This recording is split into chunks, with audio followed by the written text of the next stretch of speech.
প্রধানমন্ত্রী শেখ হাসিনার ছেড়ে যাওয়া আসনে কে বসবে তা নির্ধারণ করতেই ভোটাধিকার প্রয়োগ বাংলাদেশের। লড়াইয়ে দুজন প্রতিদ্বন্দ্বী, প্রয়াত খালেদা জিয়ার পুত্র তারেক রহমান এবং কট্টরপন্থী ইসলামী সংগঠন জামায়াতে ইসলামীর আমির শফিকুর রহমান। 12 ফেব্রুয়ারি সকাল 7:30 থেকে বিকেল 4:30 পর্যন্ত ভোট গ্রহণ। বাংলাদেশি জাতীয় সংসদের 300 আসনের মধ্যেই 299টিতে হয়েছে ভোট গ্রহণ। ছাত্র আন্দোলনকে অনুঘটক করে শুরু হওয়া গণবিক্ষোভের জেরে 2024 সালে 5ই আগস্ট পতন ঘটেছিল শেখ হাসিনার নেতৃত্বাধীন আওয়ামী লীগ সরকারের। ক্ষমতায় বসেছিল মোহাম্মদ ইউনূসের নেতৃত্বাধীন অন্তর্বর্তী সরকার।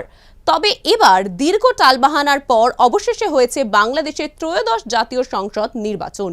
নিজেদের মত দান করেছে 12 কোটিরও বেশি মানুষ, কিন্তু এবারের নির্বাচনে অংশ নিতে পারেনি শেখ হাসিনার আওয়ামী লীগ।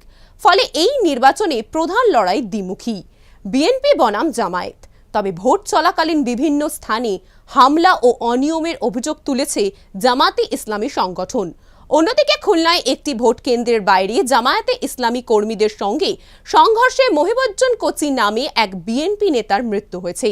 বাংলাদেশে সাধারণ নির্বাচনের ভোট গ্রহণ চলাকালীন বিভিন্ন জায়গা থেকে হিংসার খবর সামনে এসেছে।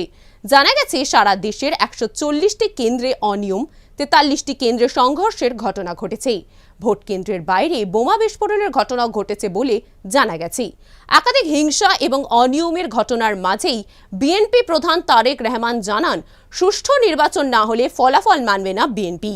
তবে ভোট গণনা শুরু হবার প্রথমেই 6 আসনে এগিয়ে যায় বিএনপি।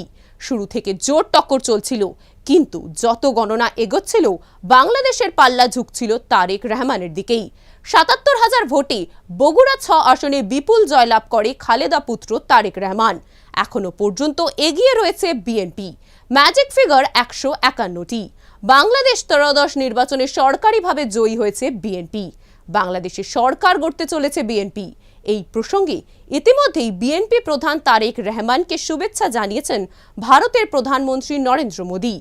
নির্বাচনে জয়ের জন্য দেশবাসীকে শুভেচ্ছা ও ধন্যবাদ জানিয়েছে বিএনপি। বাংলাদেশের নির্বাচন কমিশন এখনও আনুষ্ঠানিকভাবে ফল প্রকাশ করেনি। তবে 299টি আসনের মধ্যে 200টিরও বেশি আসনে জয়ী বিএনপি। শেখ হাসিনা ক্ষমতাচ্যুত হবার পর থেকেই বাংলাদেশে অব্যাহত সংখ্যালঘু হিন্দুদের হত্যা, হিন্দুদের ওপর অকথ্য অত্যাচার করে ইসলামিক কট্টরপন্থীরা। ক্ষমতার পালাবদলের পর সত্যি কি সংখ্যালঘু হিন্দুদের নিরাপত্তা নিশ্চিত হবে? নতুন নেতৃত্ব কি কেবল রাজনৈতিক প্রতিশ্রুতিতেই সীমাবদ্ধ থাকবে, নাকি বাস্তবে আইন শাসন ও মানবাধিকারের সুরক্ষা দেবে? শেখ হাসিনার পরবর্তী অধ্যায়ে তারেক রহমানের নেতৃত্বাধীন বাংলাদেশ জাতীয়তাবাদী দল কি সংখ্যালঘু নির্যাতনের বিরুদ্ধে কঠোর পদক্ষেপ নেবে, নাকি রাজনৈতিক সহিংসতা ও ধর্মীয় মেরুকরণ আরও বাড়বে? দেখতে থাকুন সুদর্শন বাংলা। জয় হিন্দ।